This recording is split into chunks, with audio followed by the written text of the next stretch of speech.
What's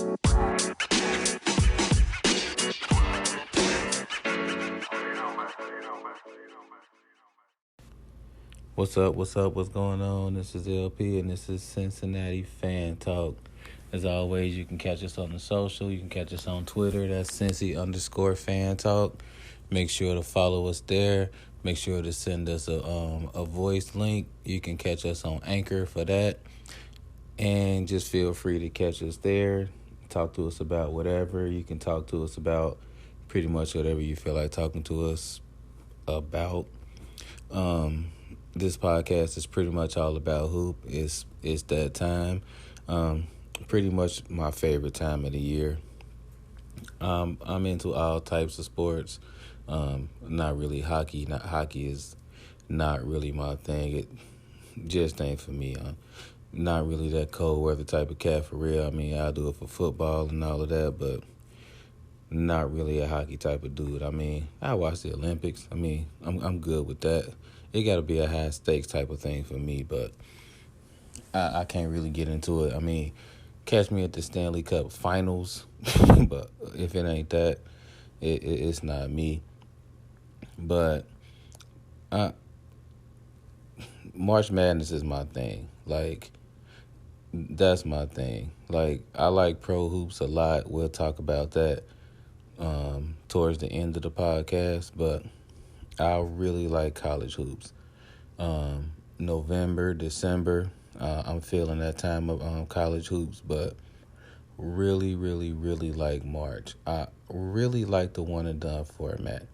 I mean, honestly, the best team doesn't normally win, and I'm good with that. Like, I'm really good with the best team not winning. I'm good with the team that, I mean, not really the team that plays the hardest. I mean, sometimes the team that plays the hardest, but usually it's the team that gets the hottest at the right time. A lot of people won't admit that, but that's what it comes down to. It's really about good guard play, and it's about the team that's really the hottest at the right time, the team that's shooting the best, and the team that's just really feeling it. So that's what we're going to talk about right now. We're going to get into X's chances of making the tournament. We're going to get into UC's chances of making the tournament. Then we're going to talk about if we're going to ever get a pro team here. We're going to talk about our chances of that. So first we're going to talk about X for a little bit. So, and honestly, we're not really used to this here in the Nati. We're not really used to talking about the bubble. Usually right now, we're looking at X at about a 4 seed or something like that. We're looking at UC about a 3 or 4 or 5 or something like that. They're usually nowhere near the bubble. So this is a weird time for us here in Cincinnati. Both teams sitting squarely on the bubble, like last team out, like first team out, stuff like that. We're not really used to that, so we'll be watching these conference tournaments closely. We're going to talk about X first. X is in a weird situation because they look like they have a stronger resume than UC, but if you look closely, they got cause for concern. So right now you got Xavier. They sitting at what is it? They sitting at 19-12 right now. It look like they sitting at 19-12. But if you dig closer at their schedule, you'll see their non-conference schedule was trash. Like, it really was. I mean, they best win, from what I see, they best non-conference win was at TCU. That was their best one. I mean, I guess you can say UConn was a good win. I mean, they beat Missouri. Both of those wins was at home. So if you ask me, their best non-conference win was at TCU. And I think TCU ended up beating Baylor, or they played Baylor close or something like that. So that was their best non-conference win. And I'm hearing a lot of people saying that X they didn't take one bad loss, and that's like, beefing up their schedule. But a lot of people forgetting that they took that L to Wake Forest. And Wake Forest, that's a bad loss. Like, Wake Forest ended up finishing 13th in their conference. And the ACC, I mean, they was really top heavy this year. So, I mean, that's a bad loss to take for a team finishing 19 and 12, finishing like 7th in their conference. So, and we talking a bad loss. We talking a weak non-conference schedule. I mean, you beat Lipscomb. You lost to Florida. You beat Towson. I mean, it's not a lot of meat to the non-conference schedule. And, you got your conference schedule. You beat Seton Hall. Tough 2 overtime loss to Marquette. Tough one. Lost to Creighton twice. And you play in a tough league. And that's going to boost you up a lot. But that non-conference schedule was not where it needed to be at. And I feel like they're going to take some dings for that. I feel like the lack of bad losses might help, but the lack of quality wins will hurt. So, for me, and it's just what I feel like, X needs one more quality win. They got the Seton Hall win, and that'll help out a lot. But they got the Wake loss, and that's probably going to hurt. Now, it helps that loss was at Wake. That might help. But at the same time, that non-conference schedule was kind of weak. So I feel like X needs 2 things. They need 3 things. 1, you can't lose to DePaul. Like, that's a non-negotiable. Like, like, dead that. Like, forget that. You lose to DePaul, just go ahead and pack the Centaur Center. Just go ahead and, like, pack the Raptors full of fans because it's NIT time. Like, let's go. So, step 1, beat DePaul. Step 2, beat Villanova. If you want to feel good about where you stand, beat Villanova. I feel like a Villanova win will solidify a place in the field of 68. I feel like that'll get you there. Getting to the semifinal round of the Big East tournament will get you to the NCAA tournament. I feel like it will. Now, if you want to solidify a bye, like, just make sure that you're not playing in that play-in game, get to the finals. I feel like that's where we are. I feel like that should be X's game plan. Winning the whole thing wouldn't be bad. I feel like that's going to be a tough road to hoe right there because we talking 4 games in 4 days in the Big East. And in order to do that, that's DePaul, that's Villanova, that's probably Seton Hall, and that's probably Creighton.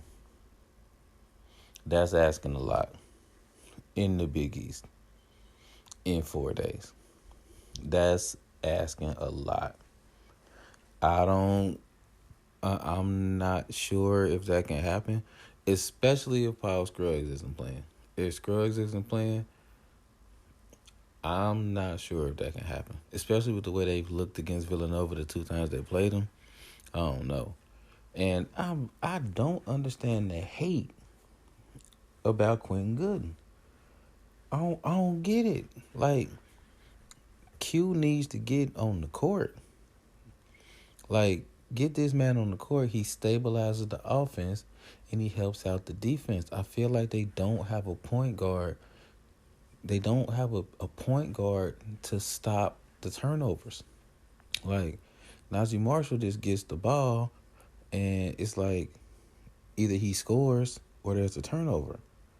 Or Bryce Moore just jack up pure rack. Like, I feel like that's what happens. So, get him there to at least stabilize the offense. But, hey,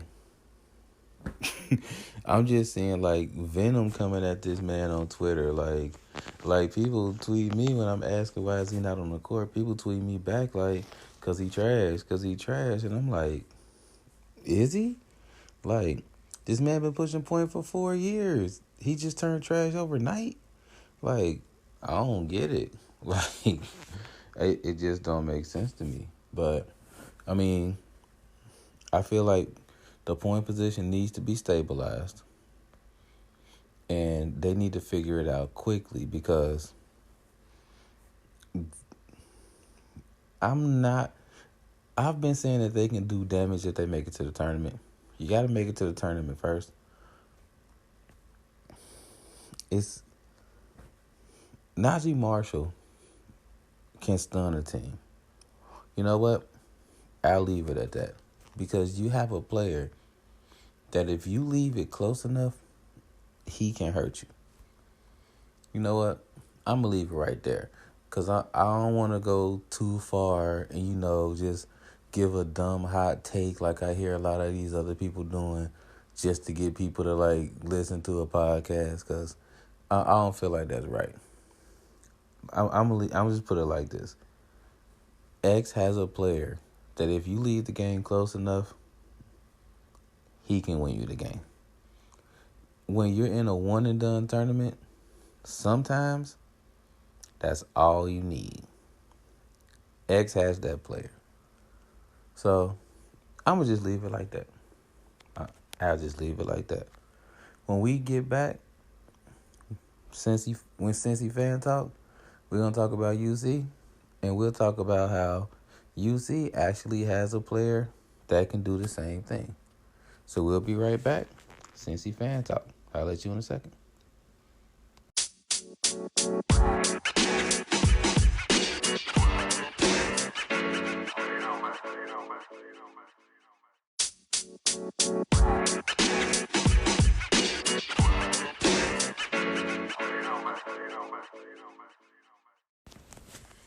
And we back on that BS right here at Cincy Fan Talk. As always, catch us on that Twitter, that's Cincy_Fan Talk. Hit us on the voice chat. That's on Anchor. Just go ahead and hit that button. Go ahead and leave a message. You might find yourself right here on the show. So feel free to leave a message. So we're gonna talk about UC's chances of making the tournament. I feel like they a little bit, I would say better than X's, but because of the league they play in, they a little bit worse. Just because they have like less chances to like get better teams to play. The American is a little bit down this year. Like usually you'll have like a SMU, you'll have a Wichita State, Houston, that they'll always be. They've been solid for the last couple of years, but usually you'll have like 3 or 4 teams that'll get you that quadrant 1 type game, that high quadrant 2 game, But this year, it's just not like that, like in the American. So you get into the American tournament, and it's basically UC and Houston and Wichita State. Everybody else, they just not up to snuff. So that American tournament, there's really nobody there to give you that boost. Nobody there to give you those quality wins. So it's going to make UC's road to get into the tournament way tougher than X's. So looking at UC's schedule, to get to where they are, they 20-10. Actually got the number 1 seed in the American Conference. So, they shared it with Houston and Tulsa. Laughing at that. Tulsa shared the conference championship and basically have no shot to get into the tournament unless they win the American, which is crazy as hell to me. Like, not getting that at all. That's like a whole nother show. Like, like what the hell? UC's schedule non-conference way better than X's. Had they actually won some of those games, like they would have a way better not. They would have a way better shot to get an at-large bid. Took the L to O State. They were in that game too. Had they got some shots to fall, they would have probably won that game. Took the L to Iowa. Same thing. Had they got some shots to fall, they would have got that dub. Beat Tennessee. And beat them handily for real. UNLV, they had a down year, but they won that one in overtime. Colgate lost to Colgate at home by one, and that's gonna be interesting as hell too, cause Colgate, that's gonna end up looking like a horrible loss, and it should be. But Colgate will probably end up winning a league. They probably will. And Colgate will probably end up having a really good record. I'm looking at Colgate, and they like 25-8 right now. So they'll end up having a really good. End up having like a really good record. But it was a game that UC should have won, which leads us to the bad losses. So for the good UC wins that they have, they beat Tennessee. Pretty good win. They beat Houston. They beat Wichita State twice. They got the win over Memphis. So for those good wins, they have some ugly losses. The one we talked about, the Colgate, which is probably going to end up looking like a not so bad loss, even though they lost at home. But then you turn around and lose to UCF. Then you turn around and lose to Tulane. Horrible, ugly loss. So you lose to UCF. You lose to Tulane. Those are unacceptable losses. You cannot take those losses. Then they lose to Bowling Green. That's another loss that people are going to look at and go like, how do you take that loss? And then you look deeper at Bowling Green, and then you find out that Bowling Green ends up being 21-10. Ends up second in their league. Second in the MAC East. So those are two losses. One to Colgate, and then one to Bowling Green. You look at it and you go like, they're bad losses. But are they really bad losses? The one to Colgate, you're going to go like, that's when you lose at home, and you shouldn't lose at home. The one to Bowling Green, that's on the neutral floor in overtime. You got to wonder if the committee, the selection committee, is going to take that stuff into account. I don't know if they do or if they don't. Or if they just let the numbers, they just let those go. I don't know. But anyway you slice it, you're looking at a UC team that's 20-10.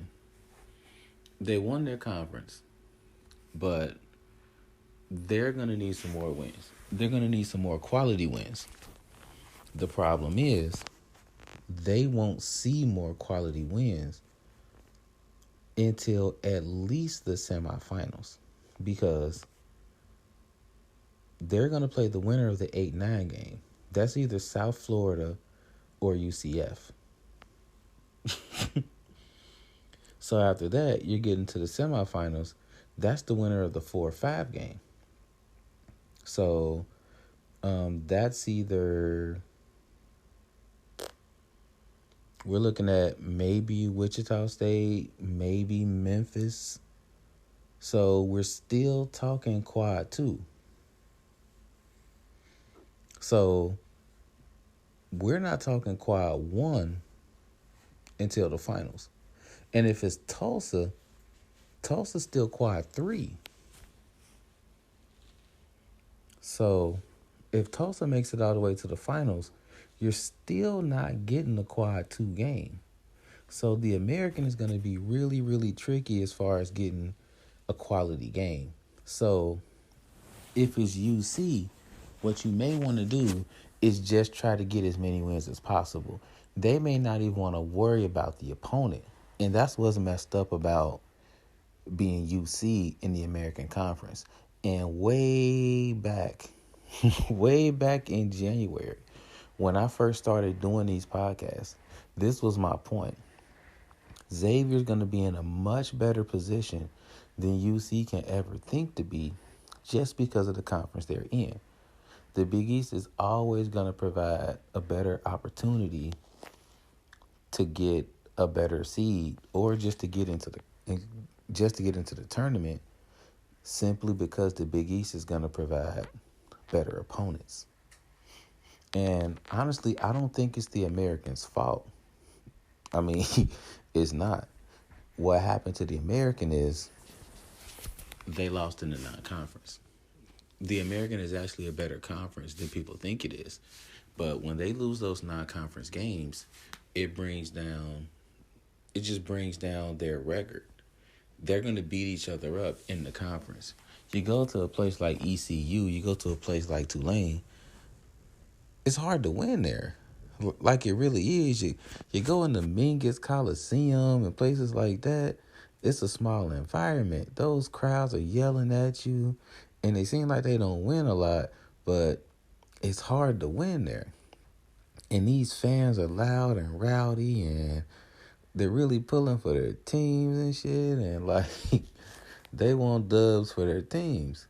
It's hard to win there, and these players know that. It's hard to get up, like, to play in ECU in Greenville.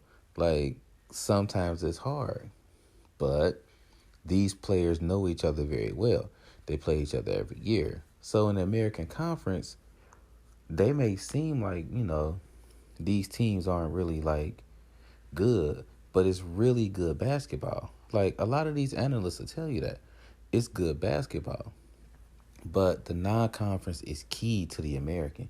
It may not be as key to the Big East, which is why you can see, like, they may not schedule as tough. The conference is going to bring them up anyway, but the American has to schedule a little bit tougher, which is why you'll see UC schedule on Ohio State. They'll schedule a Tennessee. They'll schedule on Iowa.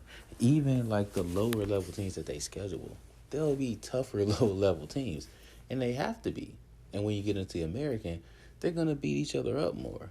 And they pay for it during Selection Sunday. I mean, even historically, like the American Conference they really get jerked around on the seeding. I mean, Houston's probably going to end up, even though they've been ranked like in the 20s all year, they're probably going to get, kind of messed over with like an 8 seed or a 9 seed. And Houston's a pretty good team. So whoever gets them in the second round, probably going to be a little bit pissed off. I predict that UC, they're going to scuffle to make the semifinals. They're going to end up in the semifinals. They're going to scuffle to end up in the finals. Depending on who they see, they'll probably pull out a finals win depending on who's there. If it's Houston, they probably won't win the finals, but they'll make the tournament. If it's anybody else in the finals, they'll probably win the final. That's my prediction. Anybody but Houston, and they're going to win that final if they make it there. Just like with Xavier, UC has somebody that they can lean on to get dubs. Cumberland can get you a win in the tournament. Unlike Xavier, UC knows exactly who they are, which is a testament to John Brennan. Like, it's really cool that UC knows exactly what kind of team they are. It's an awesome thing for a first-year coach to have instituted that already. So UC knows what kind of team they are. They'll hang around. They'll hang around. They'll make you think that the game is fucking over. Then all of a sudden, boom, tie game with 50 seconds left. And Trayvon Scott will sneak in and just put up 4 or 5 points. Keith Williams will sneak in and put up 4 or 5 points. Then Cumberland to get you a win. It's their MO. It's what they've been doing all year long. It's their game. So they'll stick to the script. This is not a team I would want to see in the tournament. Even more so than Xavier. I would not want to see UC in the tournament. Like, they would just scare me because they look like a team that doesn't know what they're doing, but they really do. So I would really watch them. So, hey, we'll be right back. We'll talk a little bit of pro stuff. We'll talk about how, like, the pro game is a little bit overhyped when it comes to the regular season, but how I wish it was overhyped here. So, we'll talk Cincy fan talk in the pro game. We'll be right back. Cincy fan talk.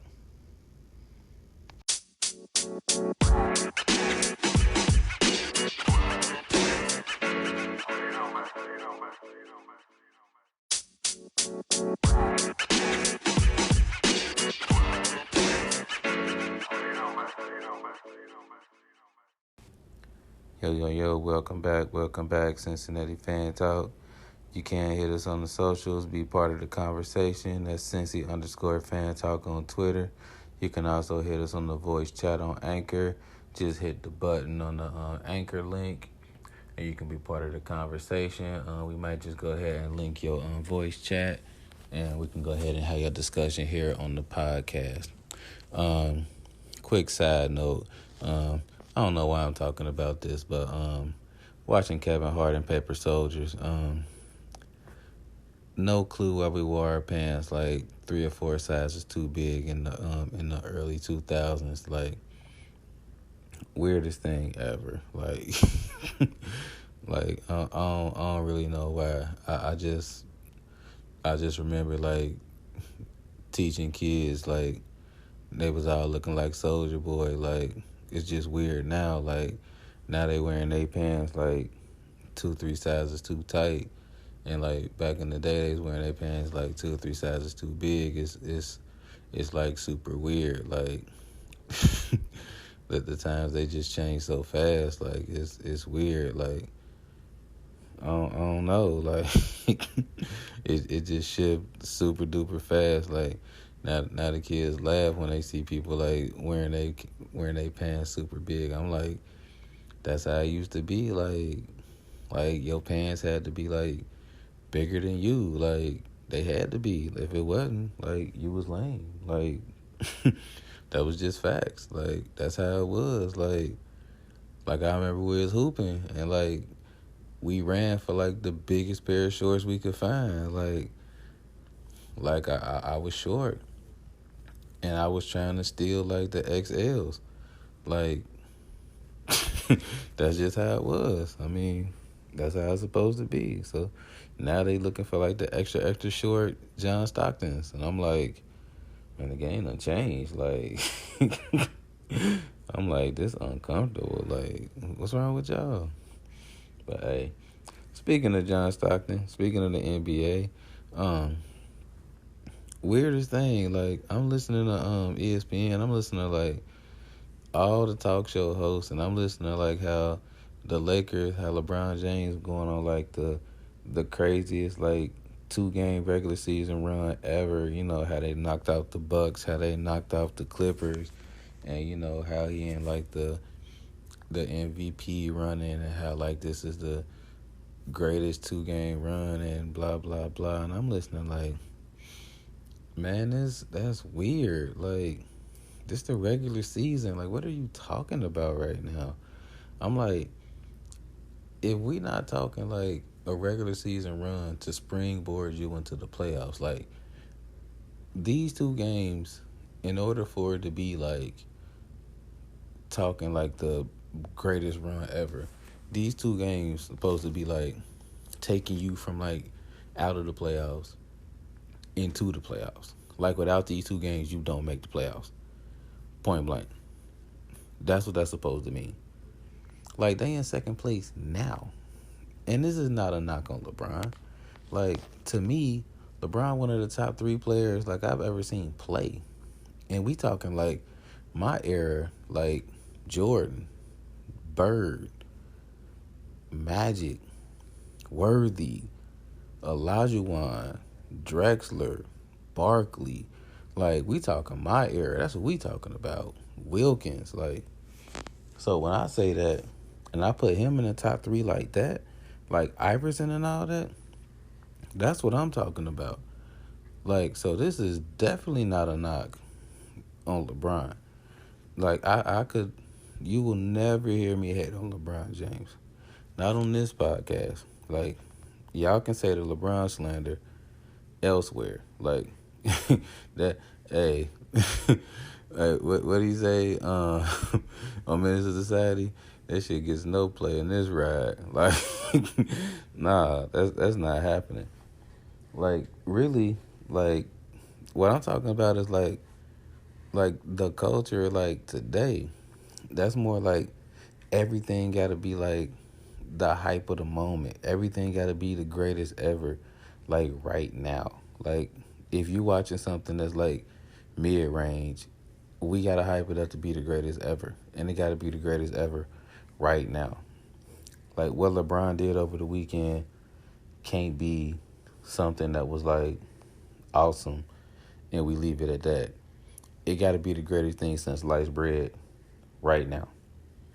Like, it got to be. We can't just say what he did was something that was really good. We got to hype it up to be this really, really great thing. Like, something can't just be good and leave it at that. That's what I'll be talking about. Like, but the stuff that LeBron does that's great, we make that mid-range. That's why I say LeBron is like really underrated, because the stuff that he does that's great, we sweep that under the rug. And then the stuff that he does that's mid-range, we overhype that.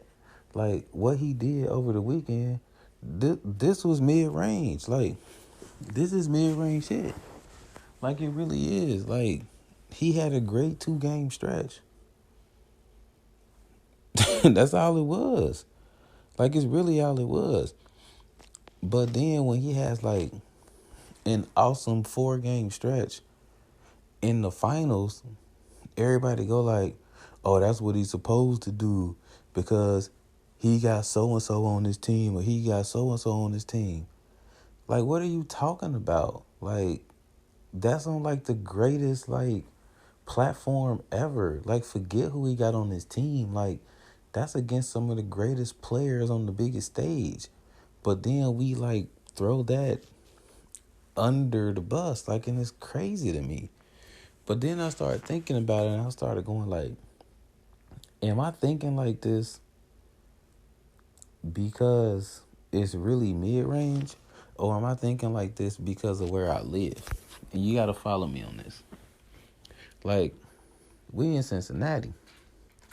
This is not an NBA town. Like, and we surrounded by cities that's not NBA towns, with the exception of Indianapolis. We surrounded by Columbus. We surrounded by Louisville. We surrounded by Dayton.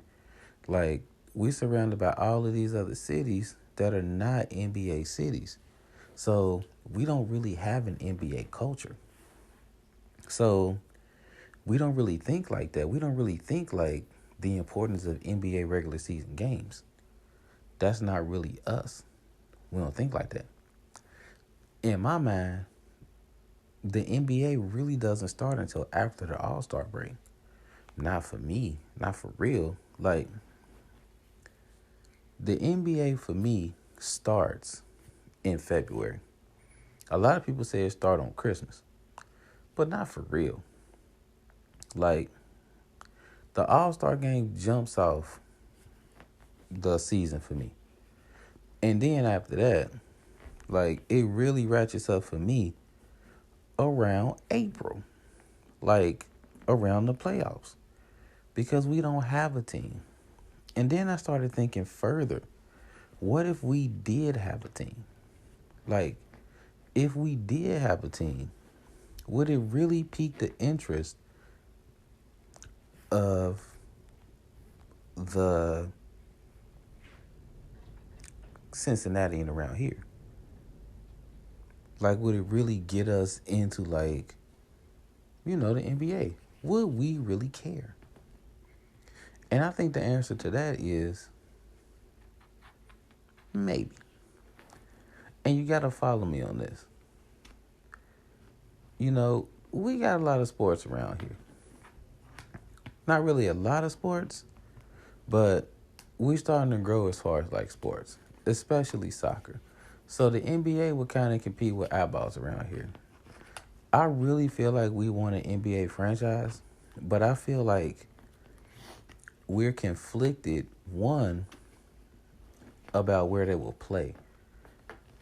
Like, we don't really even want to build an NFL stadium around here, which is weird, but nobody really wants to pay for it. And then you look at the dump that is, I don't even know what to call it. I really don't know what to call it.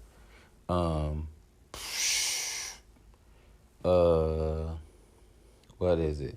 Heritage, Crown Bank Arena, State Park. I don't know. I think it's Heritage Bank Arena. I don't know. I think that's what it is now. That was the last name I remember. So that's a dump. That's an absolute dump. I mean, they can't play there. But I'm sure the team would want to play downtown. They would have to find a place to play. And that's going to be a mess. After they find a place to play, they need a fan base. I feel like the fan base will be the easiest part. I feel like we really want to be a 3-sport town. The 3 main sports: basketball, baseball, and football. I feel like we really want that here. The problem is, where do they play? That will be the main hurdle here. Where do they play? I feel like the Bengals really messed us up here because everybody's really sore about paying for that stadium. That Hamilton County tax has really messed us up. I feel like if we got over that hurdle, we could really make that work. But as far as like getting people there, I feel like FC Cincinnati really showed the way because we could really support. I talked about this in another podcast, actually. I feel like we could find a way to support a town. We could support, a team here. I feel like we could. And once we got a team here, I feel like the mentality, surrounding like, a regular season game, as opposed to like, the whole like, the season starting in like, February and stuff like that. I feel like that would kind of change. And, maybe that's just me. Like, I really, really like basketball. Like, I like it a lot. And I just feel like the NBA doesn't connect with me. And I feel like it doesn't connect with me because I just don't have anything to connect to. Like, college really connects to me. Like, as an Ohio State grad, I always connected with UC and Xavier because I always had those home roots.